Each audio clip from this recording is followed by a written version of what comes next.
You guys are going to have to forgive me because my absent-minded self said that we were going to talk about three waves in the last episode, but we only ended up talking about two.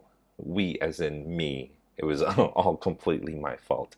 And yeah, I said we were going to talk about the Disney Plus wave, the Xemnu wave, as well as the Ursa Major wave. And I only ended up talking about the Xemnu wave and the Ursa Major wave, completely forgetting that I did not say anything about the Disney Plus wave yet. So here I am, back from the holidays, and back in the new year, and here to fix my mistake and re-record everything from scratch. So here we go.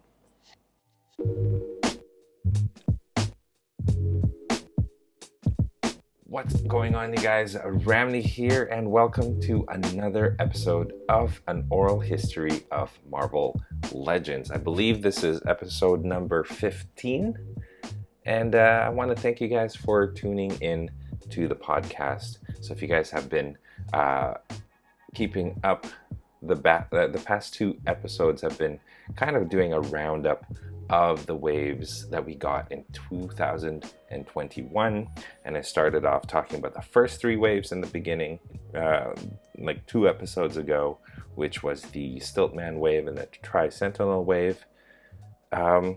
Is that it? And the Mr. Hyde wave. And then in the last episode, I talked about the Xemnu wave and the Ursa Major wave. So today, we're going to talk about, and I'm going to keep this in mind this time around, I'm going to be mindful of it. We're going to be talking about the Disney Plus wave, the Infinity Saga program, which is, I guess you could call it a wave, and the Age of Apocalypse Colossus Build-A-Figure wave. So that's what we're going to do. Anyway, like I said as well, yeah, Happy New Year. I'm back from my holidays. My wife and I, my family, my daughter was with us. We all went to Cozumel, which is an island not too far from where we live. So we drove to kind of like the pier. We parked our car there for a couple of days, rode a ferry to Cozumel, and just had a nice relaxing time. And yeah, working on our tan and things like that. I don't work on my tan. I'm already permanently tanned. But yeah, it was a nice and relaxing vacation. Much needed. And we just came back. And yeah, I hope you guys had a wonderful New Year's celebration. I don't know if you guys are the type that would stay up late, but my kid didn't last that long. So I ended up kind of just like watching TV and stuff with my wife on my own. So yeah, that's sort of our quiet little holidays. So yeah. Anyway, so if you guys haven't been keeping up, we've been talking about the waves that we've gotten in 2021, like I mentioned. And yeah, so today we are going to be talking about we're going to start with the Disney Plus wave, which is the wave that I missed talking about in the last episode. I had something in mind, but then I completely forgot, and I'm not going to like pause this just so I remember. So maybe it'll come to me when as I continue talking. But I've been looking at other people's top tens. Now, that's what I want to do after I do all of this. Is to do a top 10 of several categories. Let me know in the comment section if you guys are watching me on YouTube. Let me know, or in the, if you guys see me on Anchor, that's where you guys can leave me a message. What categories should I include in my top 10 or top 5 or top 22 lists? Now, a lot of people are making these lists. Yes, like I mentioned, it may be cliche, but it's something that I actually enjoy because it gives you a chance to reflect on the figures that you've accumulated over the past year. Now, I'm going to be recording this episode and the next episode back to back. So if you guys are watching me on YouTube, you guys will see I'll be wearing the same shirt. But the reason for that basically is just to like get all of these as quickly as I can and kind of pace the release of them. So that's what we're gonna do. But like one thing I don't want to do is to have it already be February and I'm still working through talking about all of these waves. So that's not something I want to do. So yeah, if you guys are not on YouTube yet, or if you guys have not discovered me on YouTube, I just uploaded 2 videos. The last 2 episodes of this podcast, I created a video format for them. So you guys could be watching me on YouTube right now. Hello, hello. And if you guys are not, if you guys are listening to me through the podcast, I'm still going to be doing that. So the reason for the video format is because I realized that the content for this podcast is basically it's a very visual thing, and sometimes it's hard to talk about them. So I just created this video format as a supplement to the audio. But hopefully you can still listen to the audio and still understand what I am talking about. So let's go ahead and get started, you guys. Let me just get a sip of water and let's get started talking about the Disney Plus wave. Now I have here loaded the very same website that I've been using the past couple of episodes, that is figurelist.co, to kind of give us a list of the figures, like every single release that we got this year. So let's start with the Disney Plus Build-A-Wing wave. That is, it came out like, I don't know, early, I believe, like March, April, I don't remember anymore. But it kind of coincided with the Falcon and Winter Soldier airing, if I recall. Anyway, this is the second time that Hasbro has done the Build-A-Wing concept. They initially did it first with the Vulture Build-A-Wing for the Spider-Man Homecoming wave from a while back. I don't remember what year that was, but that was that. And to be honest with you, I thought it was pretty clever when they did that initially. And like, even though they released another Vulture this year, a deluxe Vulture with improved, more accurate wings and more accurate costume, I honestly thought that the one that we got, that was the Build-A-Wing, I thought that was a great concept and great execution. I thoroughly enjoyed that. But having said that, I'm looking at this Sam Wilson Captain America Build-A-Wing concept, and I'm just not as blown away as I was with the Vulture. And the main reason for that is that the wings are just not impressive enough. See, the thing with the Vulture wings is that it kind of had layers where there were like turbines and all that stuff that you could bend, and it was articulated so you could spin it around and things like that, and you could bend the wings in different ways to make them look big. And it was big. The wingspan for the Vulture wings was huge. But the problem with this is that the wingspan is just not big enough.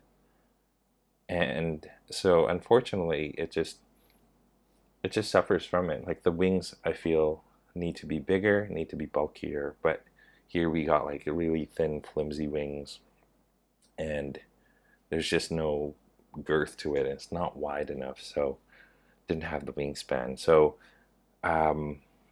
like ultimately, like, spoiler already, I'm ranking this Build-A-Wing lowest in my like Build-A-Figure top 10 of 2021. So yeah.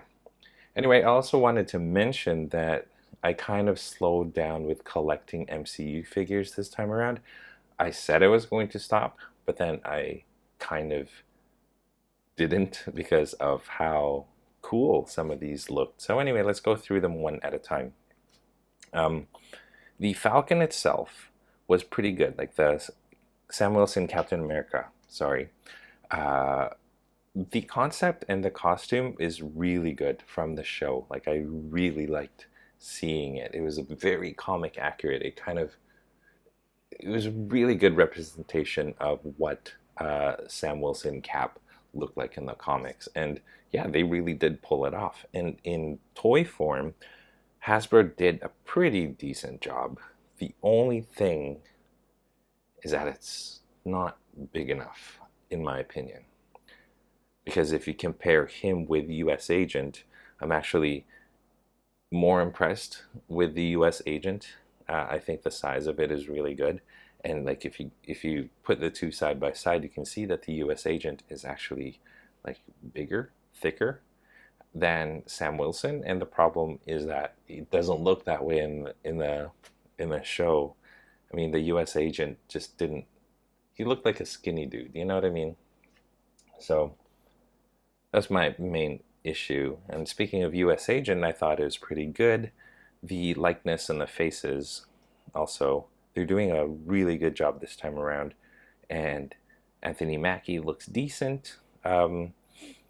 US Agent, I don't remember his name, but he looks pretty good. Like he had that chin, the prominent underbite, and it showed in the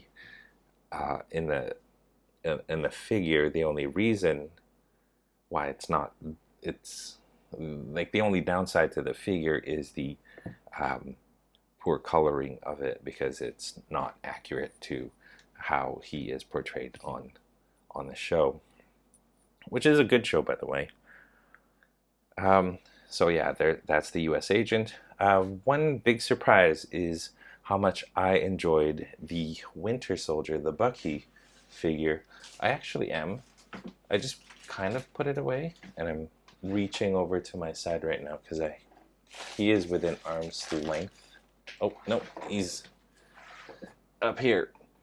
And like, I still play around with this Bucky figure because there's something about it that just aesthetically looks really nice, and I think it's mainly the arm. If you take a look at the arm, it's got that vibranium black with gold trim, and it just looks so good. It's really shiny, and I'm just really impressed by it. It's definitely a different plastic than what they've been using, especially with the past Buckies that we've gotten. This is completely different, this arm right here. So yeah, hard to focus. I'm trying to focus it on camera here for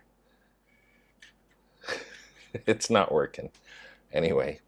Yeah, there's something about it that for me, it's a sleeper hit, and it's one of my kind of favorites. It really is. Might not be top 10, but it's one of my figures that I like to play with and like to have on display on my desk, surprisingly. So that's the Winter Soldier. Baron Zemo is pretty good too. Looks just like the actor Daniel Bruhl. Forgot to mention Sebastian Stan looks pretty decent as well. Anyway, Daniel Bruhl as Baron Zemo, really good look. But I'm probably not going to pose him with the Daniel Bruhl head because of how awesome the Baron Zemo mask is. And yeah, I thoroughly enjoyed this figure. It's hard to pose because of anything with a jacket, a long jacket like that, is just hard to pose other than like vanilla or standing or anything like that. So otherwise, pretty decent figure there. Now the Scarlet Witch is one really good likeness of Wanda. I forgot the actress's name. I was just watching a YouTube video about WandaVision. Elizabeth Olsen looks just like her, and yeah, I'm really impressed by this figure. One of the best. The only thing for me is that she's hard to stand because. Is it because of her legs being kind of like mine are? What's the opposite of bow-legged? But her legs just don't. they just aren't willing to spread. And yeah, like the skirt piece kind of inhibits it from um, um, being more, I don't know, posable. Or it could be that she's wearing heels, because I don't remember. I think she was wearing heels or wedges or something. Anyway, pretty good figure. I enjoyed that one quite a bit. And what else we have? We have the Vision, decent enough, kind of expected to be a re-release because it's an easy, just an easy repaint, or of the previous Visions that we got. But surprisingly, I believe we got a brand new head for this one, brand new head sculpt. It's definitely different than the ones that we've gotten before. We got two of the normal Visions before. One is like normal, one is see-through plastic, and this one is I don't believe it's see-through. I think it's just the cape might be. I don't have it in hand, so I'm kind of just looking at it right here. But anyway, I like it. Pretty good representation of Vision. And Loki. Loki's Loki. I like the head a little bit better. Didn't quite nail it, but a little bit better with the likeness to Tom Hiddleston than the previous Lokis we've gotten. We got like a re-release of the Thor Ragnarok Loki, so we got two of those. We got one from the Avengers tie-in movie line, which isn't officially Marvel Legends. I think that's it. But yeah, out of all of them, this is probably the one with the best likeness to Tom Hiddleston, although it's not quite there just yet. I noticed that a lot of people, however, are using this Loki body for Mastermind, who we'll talk about later on. Either this Loki or the Mobius that we got. So that's that. Anyway, going back, let's go to the next one, you guys, and let's talk about the Infinity Saga program, the Marvel Studios Infinity Saga, which is like the anniversary program they have for 2021. And it seems like the way that the anniversary program works is that there's like one every year that ties into an anniversary of some sort. So for this year, it's like the Infinity Saga, which had just finished with Endgame. No, Endgame was the second last. I think it was No Way Home. Nope. Spider-Man, the second one. Far From Home, I think might have been the last Phase 3 movie. Anyway, the anniversary programs kind of allow Hasbro to kind of redo all these characters from like way past. Because I don't know if you guys caught my episode 12, I believe it was, in my podcast where I talk about how when the MCU came about, Hasbro was sort of in that flux where they were not creating any 6-inch figures. So they were it was sort of in that they were on hiatus with Marvel Legends and didn't know what to do with it, and they were making tie-in lines that were not officially Marvel Legends. So this is actually there to like kind of amend some of that. So here, for example, we have a brand new Iron Man Mark III, for example, that we've gotten, which is something that they did before, not in the Marvel Legends line, but in the Iron Man movie line. But they, like, with limited resources, and they weren't as good as they are now. So this is them kind of like improving on that, which is really cool that they get to do that. So let's go through them one at a time. Let's start with the Iron Man Mark 85 and Thanos 2-pack. One that I did not pick up because I feel like I had enough Thanos figures, MCU Thanos figures, and I have enough Mark 85s because I think we had 2 Mark 85s released beforehand prior to this, and I just didn't. As cool as the snapping Infinity Gauntlet is, as well as the Iron Man, like the Tony Stark head, um, I just didn't feel like this was enough to entice me to buy this 2-pack because it was pretty expensive, mind you. So also they fixed the Thanos's little sword, double bladed sword thing. So yeah, cool figure. I just didn't feel like it it was for me.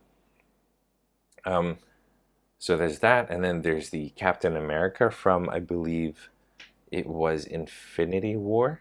That was when he was not the captain, or he was not Captain America. He had the kind of like the ripped out costume, like it was him with a beard.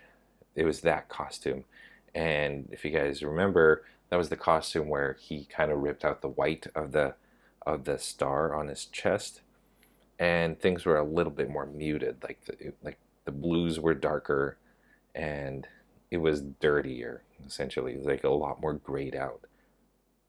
The This figure was re-released because the initial one that we got from, I believe, was it the Okoye? No, it was the first Thanos, MCU Thanos wave that we got.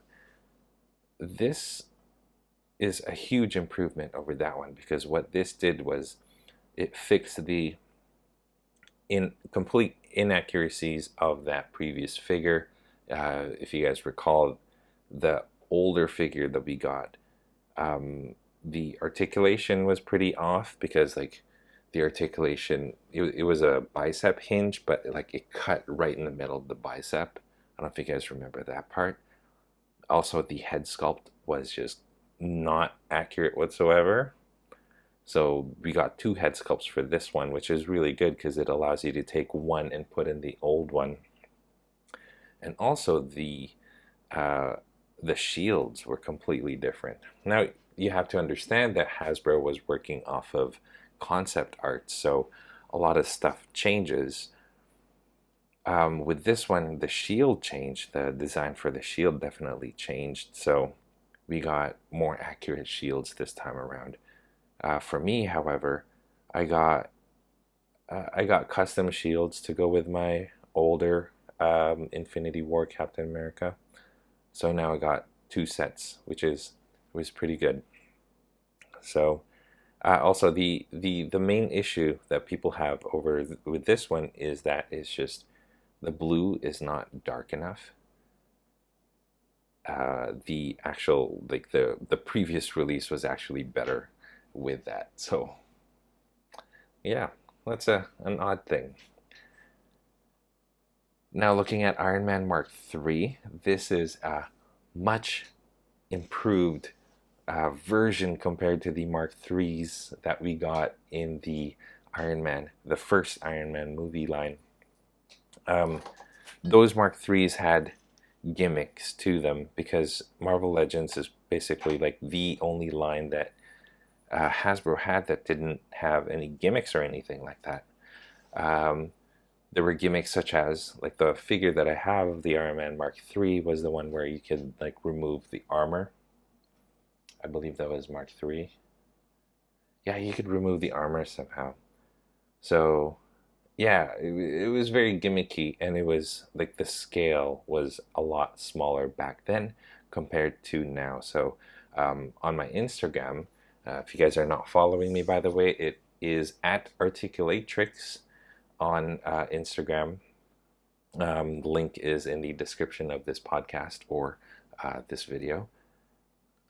I posted a comparison between the initial Iron Man that we got, the Mark III that we got from like 2008, and this one that we got, and like you could really see how much Hasbro has improved over the span of like, was it 2008 14 years. Huge improvements, definitely. This is probably one of my like most favorite Iron Man figures, MCU Iron Man figures that we've ever gotten from Hasbro. Honestly, hands down. Moving on to another favorite of mine is the huge. I don't remember how tall he is exactly. Was it 19 inches? No, not 19 inches. What is it? What is it? Like 10. I'm trying to see how tall he like it was almost like a foot tall. Surtur is who I'm talking about. Now, Surtur is not one that I expected we would get a Marvel Legends out of because of how big he is, even in his small size from Thor Ragnarok. However, we got one that, even though it's not to scale, it's still pretty big and still really impressive. Um, like I said before, I've mentioned a few times that I'm a sucker for translucent figures, and this is one massive chunk of translucent orange, and that alone, plus the accurate head sculpt, the amazing likeness to Surtur from Ragnarok, and just the overall awesomeness of this figure. It's just it's just really good. It's well done. Definitely one of my favorite figures of the year. Moving on to Thor. This is a Thor that we got um, not from Thor Ragnarok, but from Endgame. And this is one Thor that was hidden from us during the marketing of Endgame. If you look back at the marketing that they did for Avengers Endgame, you'll notice that they kept on reusing the Thor that we saw from Infinity War, the skinny Thor with the eye patch, right? And they purposely left out the fact that Thor gained a lot of weight in Endgame. So, because of that, Hasbro was not able to make a figure of Fat Thor. I'm just going to call him Fat Thor now, if you guys are not offended by that. But we got a figure of Bro Thor, Thorbowski. So we got that as a Build-A-Figure, but not in his final form, which is the one that we all wanted. And this is really good. I think a lot of people they were making a lot of kit bashes. I myself bought a kit bash kit to put on my Infinity War Thor. It's like a snap-on belly that you put on the Infinity War Thor to give him like a pot belly, and a custom head that you put on top on that Infinity War Thor to recreate this Thor. But we got it from, I think, SH Figure Arts released Marvel Legends Fat Thor. Sorry, not Marvel Legends. SH Figure Arts released a Thor, an Endgame Thor, and another one. Was it Mayfax? I don't remember. They also released a Thor as well, but when this guy came out right here, it is absolutely brilliant. The thing is, Thor, MCU Thor figures have always been oversized in Marvel Legends, but then they kind of started to fix that along the way. So if you actually compare this Thor, Endgame Thor, with the Infinity War Thor, you'll realize how short this guy actually is, the Endgame Thor. And that's because that's Hasbro kind of trying to fix the scale, because ever since the initial release or initial Thor figure that they created for the first Thor movie, no, did they have a no, they did have a line for the Thor movie. That Thor was way too tall, and they sort of kept Thor at that scale all throughout. So when they were making MCU Thor figures, it was always at that scale that was off. initially, and so it was only like during Endgame that they actually started to fix that and make him kind of to scale with the rest of the Avengers. And yeah, I think this Thor is probably one of the best MCU Thors that we've gotten, hands down. Moving on to the Rescue and Captain Marvel uh, figures. This is one that I got, but eventually regretted it because of how ripped off I felt. Um, Captain Captain Marvel, I thought was going to be a brand new sculpt because of how different her costume was in the movie compared to her own movie. So in Endgame, she had a completely different costume than she did in the Captain Marvel movie. So I thought there were going to be a lot of like new parts. And the only new part, as far as I remember, because she's in storage, the only new part that she has is her head. It just had short hair. And might not even be the entire head. It could just be the hair piece is new. But immediately when you take a look at this Captain Marvel figure, you realize that it's just the old Captain Marvel. Like you could see the sculpt of the old figure, but then they just repainted it to make it look new. And that to me, I felt like a ripoff. And all the more of a ripoff because the rescue, you weren't really getting much. You were just getting a brand new head sculpt, two new head sculpts, and a backpack piece for rescue, and then that's it. Like I was completely fine with the rescue that we got previously, and so this did not warrant a re-release, to be honest with you, unless of course people were missing on the old rescue. But I just didn't feel like anyone was really needing this figure, or that they were having a hard time finding the old rescue figure. Anyway, that's all to say that this 2-pack right here felt like a giant ripoff, and it's, I would say, one of the worst purchases I've ever made. This year. Moving on, let's go talk about the Odin figure. This, I believe, is from the Thor movie, the first Thor movie. We never got a movie Odin figure until now, which is quite a long time. But yeah, like Thor, I believe, is like one of the few that we never really got a lot of figures of, even though there are a lot of characters in the movie. So many characters still missing. Warriors 3, we did get Sif. We're missing, what's his name? Heimdall in his armor, although we did eventually get a Heimdall. We're just missing, and Frigga, we're missing her, as well as the villain Malekith from Thor 2. We're just missing a lot of people from the Thor trilogy. Anyway, we finally got Odin, and this is a pretty decent figure. I actually really enjoyed this one.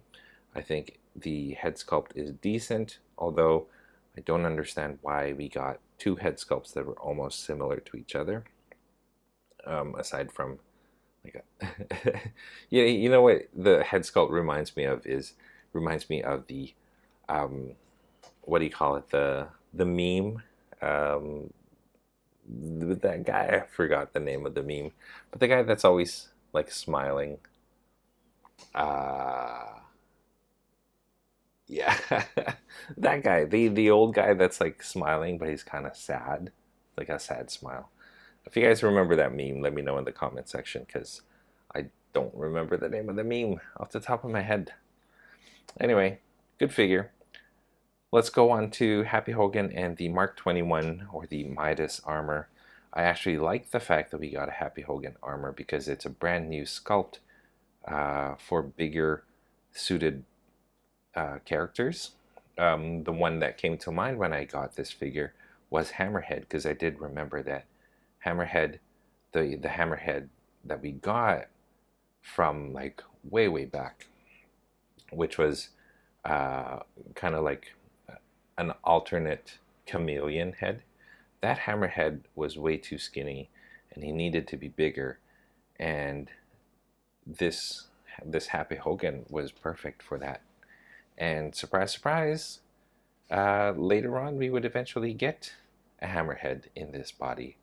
But I bought this knowing that I'm probably going to be using not Foggy. I called him Foggy Nelson because he used to say not Foggy, Happy. I'm probably not going to pose him as Happy in my on my shelf. I'm probably going to reuse that head for Hammerhead, and so that's what I did. Surprisingly, it looked really good. So that's what I have. I still have the Hammerhead in my shelf until I get the Hammerhead that we will get from the retro, which is on its way. It should come next week for me. Yeah, so super happy to have this Happy Hogan, and also the Mark 21 armor.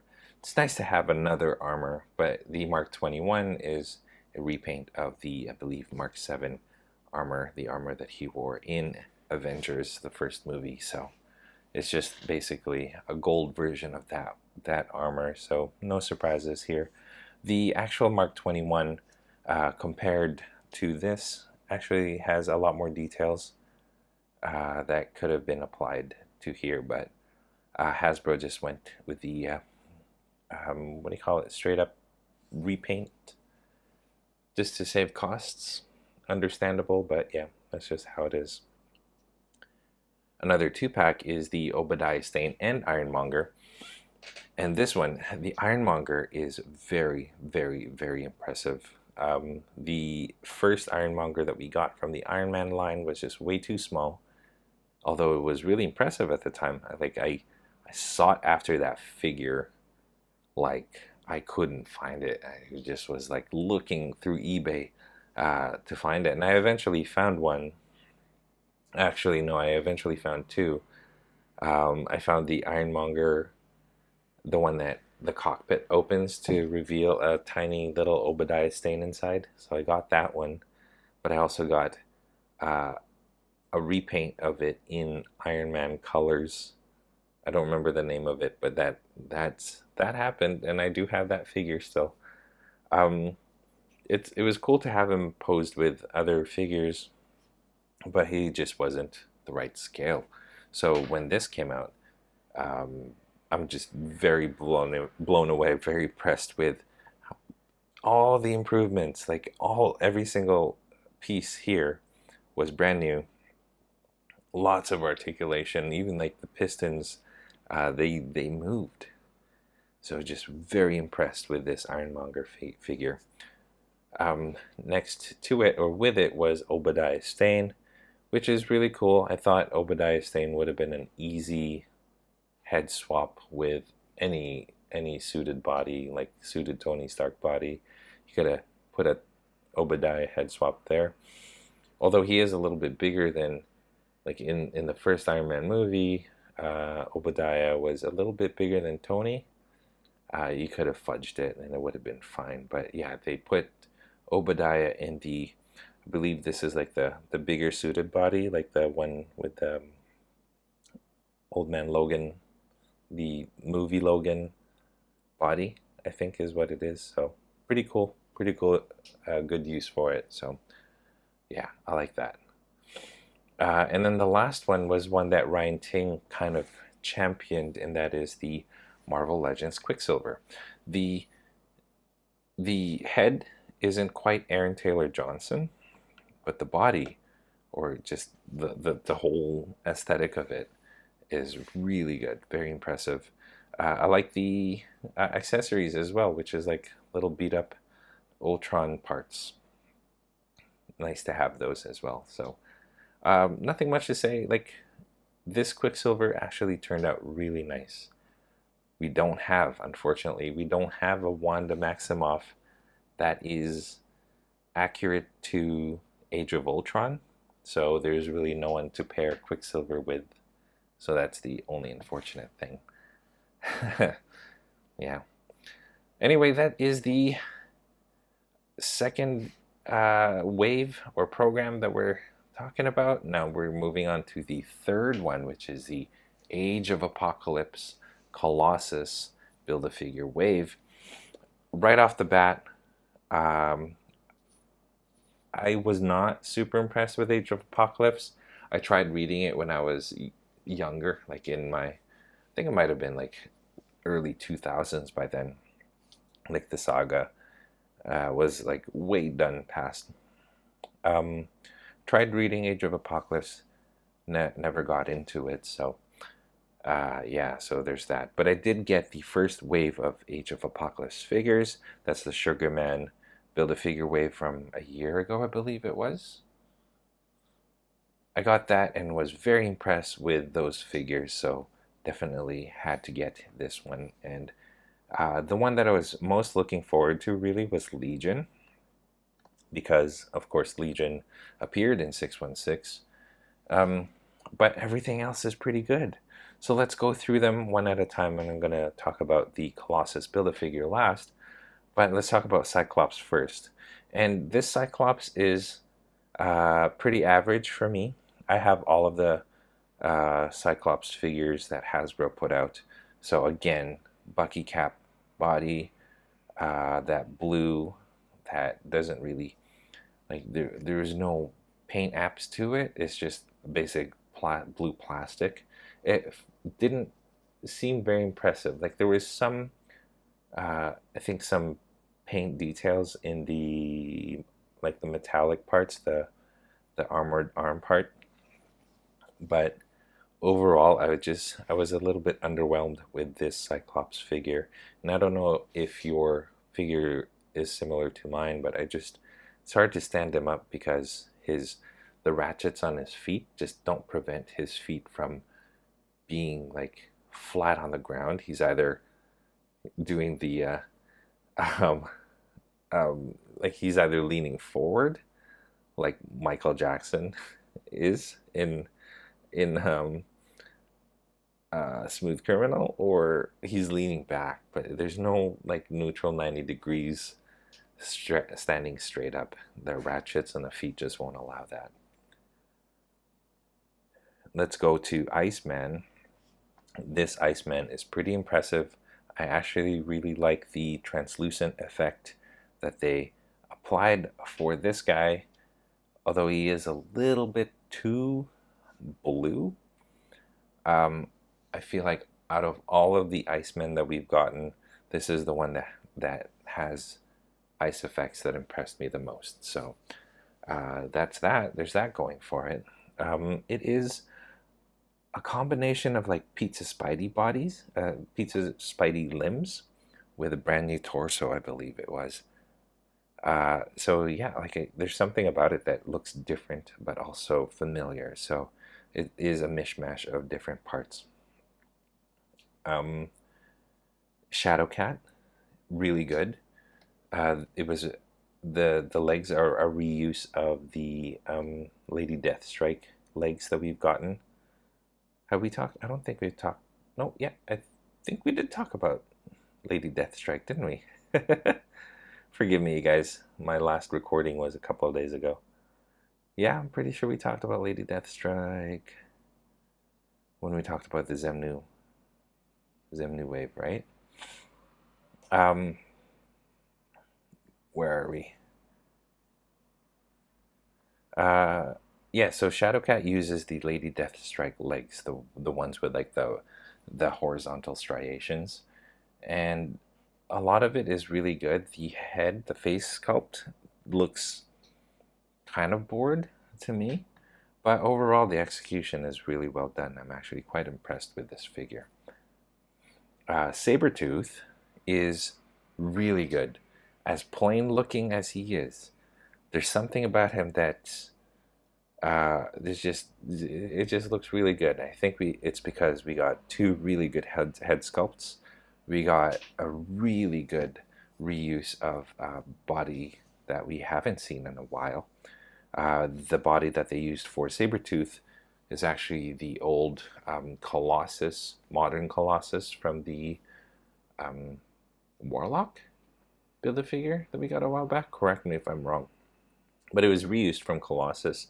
It was used again for Death's Head too, and it was used a few times, but to great effect with Sabretooth, because the 616 Sabretooth that we got was in the Hyperion body, but this body that they decided to put Sabretooth on is bigger, and I feel like it's more imposing and more appropriate for the character.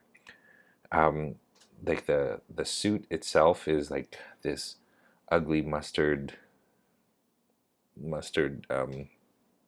brown, but it matches really well with the wild child that we got from the last wave of Age of Apocalypse. So there's like this synergy that if you put the two of them together, it just looks really good. So very impressed with this one, despite how little paint we got with it.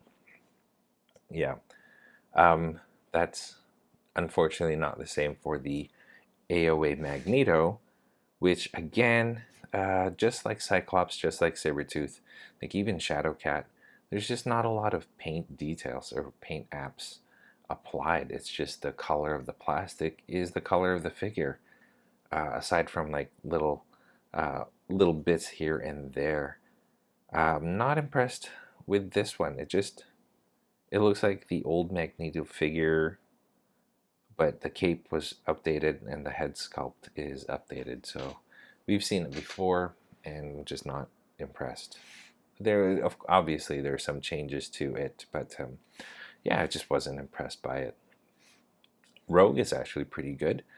As weird, I think Rogue's costume out of all of them sort of embodies 90s aesthetic, with a big baggy, what do you call it, like shoulder pads and like baggy / tight fitting outfit, bright colors, and those legs, those very distinctly Joe Madureira designed boots as well. Yeah, it can't be any more 90s. Actually, it can, but yeah, it just screams out 90s. Legion, surprisingly, I thought he'd be skinnier, so I thought that they would apply, or they would put Legion on the Spidey Pizza Spidey Buck, but no, we got the Shang-Chi body instead for Legion, which is fitting because actually I didn't even think about how you can use the Shang-Chi feet, the legs, as, what do you call it, as hospital clothing, which is what Legion is known for. He wears like hospital scrubs or whatever you call it. But I really like this figure a lot. There's something about the face sculpt, the facial expression is just really impressive to me. They got the hair right. That's the thing with Legion, is that it's quite hard to accurately depict his big, huge flat top, and they got it right. I think it's comic-y, it's cartoony, but also, I don't know, it's got a decent realism to it as well. And the scrubs, or his hospital outfit, also has a little bit of shading to it, which is different. Quite surprised that they applied that for him, but not anyone else. So yeah, this definitely, out of all the figures here, I'd say Legion is probably one of the best ones, if not the best one, not counting the Build-A-Figure. Speaking of Build-A-Figures, the Cyclops Build-A-Figure now the Colossus Build-A-Figure now is very impressive, and probably one of the best Build-A-Figures that we've gotten this year. There's something about the okay, so here's the thing. The outfit is ridiculous, okay, but it's not the fault of the figure, but the design, the Joe Madureira 90s design itself. Now, if you were to factor that out and just look at it for its own merits, you'll realize that it's really impressive. If you take out the yellow shirt piece, it's supposed to be a shirt. Take out the yellow shirt piece and you take out the shoulder pads, and you end up with this really imposing, like, Colossus body, with these like the metal striations along with like the muscle definition. It just looks really good. Now it doesn't have like paint details to bring out the sculpt, but regardless, there's something about it that just looks really good. Aesthetically, looks really nice on the shelf. There's something about the shininess of the chrome plus the red and the bright yellow. Looks really well made. And yeah, it's just like the proportions are really good as well. This is bigger. This Colossus is bigger than the um, previous Colossuses that we've gotten before. And it just is a very impressive figure. Like 100% brand new sculpt. And it just looks really good.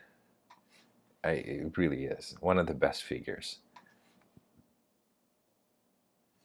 All right, so there you go. The website was lagging a little bit. Anyway, so that is that. I think we did talk about 3 waves. Let me just double check now, make sure that we did, so that I don't, re-record things again later on. But yeah, we talked about just waiting for the website to load.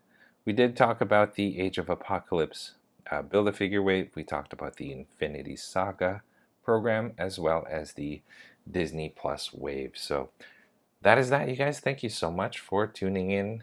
I'm going to be continuing, and next episode we'll be talking about the Gilgamesh wave and the What If wave and the Spider-Man No Way Home wave. So yeah, so definitely stay tuned for that. Thank you so much for tuning in. If you guys are not following me again on Instagram, it is at Articulatrix. Definitely go find me on YouTube as well. You'll see a video version of this podcast. I don't have the thing. If you create a brand new YouTube channel, you don't have the option of like changing the URL. So just search for Oral History of Marvel Legends, and you're bound to come across my my podcast there, my video. So definitely find me there as well. And that is it. So there you go. Just this whole transitioning stuff, you'll have to still forgive me because I'm still getting used to it. So I'll get better. Oh, yeah, we'll get better. And I do notice that I tend to look this way instead of this way because my screen that I use to monitor my two cameras is on this side. So I'm constantly looking there. I'm trying not to. Okay, so that's it, you guys. I'll catch you guys next time, and take care. Peace.